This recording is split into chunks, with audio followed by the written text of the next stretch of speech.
West has a bad habit for a long time of commenting on other people.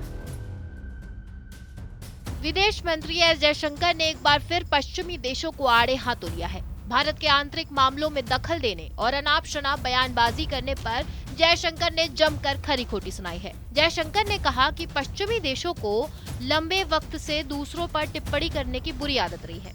वो सोचते हैं कि दूसरों के आंतरिक मामले में बोलने का उनके पास भगवान का दिया अधिकार है।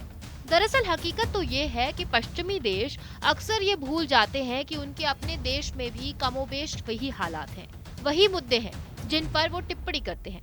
जयशंकर कहते हैं कि पश्चिमी देशों को अनुभव से सीखना होगा कि अगर आप टिप्पणी करना बंद नहीं करेंगे तो आप पर भी उंगलियां उठेंगी और जब ऐसा होता है तो उन्हें पसंद नहीं आएगा। इसीलिए पश्चिम को पहले अपने गिरबान में झांक कर देखना होगा।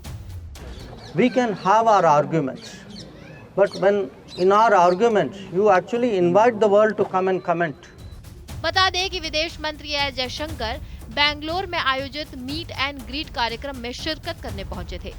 इस दौरान उनसे राहुल गांधी की लोकसभा सदस्यता रद्द होने पर जर्मनी और अमेरिका की टिप्पणी को लेकर सवाल पूछा गया, जिसके जवाब में उन्होंने ये बात कही। गौरतलब है कि बीते दिनों गुजरात की एक अदालत ने राहुल गांधी को मानहानि के एक मामले में दोषी ठहराते हुए 2 साल की सजा सुनाई थी।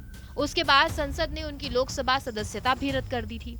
राहुल गांधी 2019 में केरल की वायनाड से चुनाव जीते थे। अब उनकी सदस्यता रद्द होने पर कांग्रेस देश भर में प्रदर्शन कर रही है। इसके अलावा सूरत कोर्ट के इस फैसले को हाई कोर्ट में चुनौती देने की भी तैयारियों में है। मामले ने तूल पकड़ा तो जर्मनी और अमेरिका के विदेश मंत्रालय ने भी प्रतिक्रिया जाहिर की थी। जर्मन विदेश मंत्रालय के प्रवक्ता ने कहा था कि हमने भारत में राहुल गांधी के खिलाफ फैसले का संज्ञान लिया है। राहुल फैसले को चुनौती दे सकते हैं, तब साफ होगा कि क्या ये फैसला टिक पाएगा, क्या निलंबन का कोई आधार है।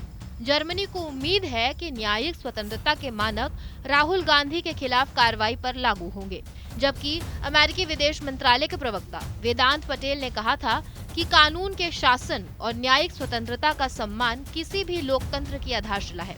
हम राहुल गांधी के मामले पर नजर बनाए हुए हैं।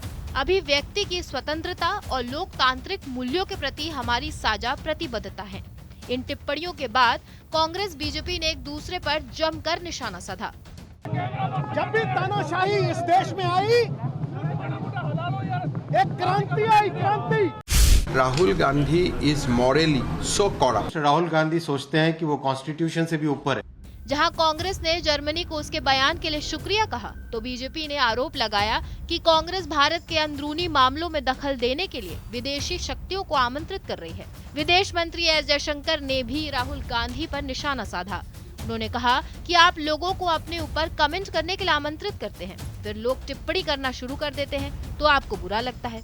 इसके अलावा जयशंकर ने पश्चिमी देशों को सख्त हिदायत देते हुए कहा है कि भारत के आंतरिक मामलों में दखल देना बंद करें, अपनी ये आदत सुधार लें, वरना दूसरे देश भी आप पर कमेंट करेंगे तो बुरा लगेगा। तो कैसा लगा आपको हमारा वीडियो, हमें कमेंट सेक्शन में जरूर बताइए।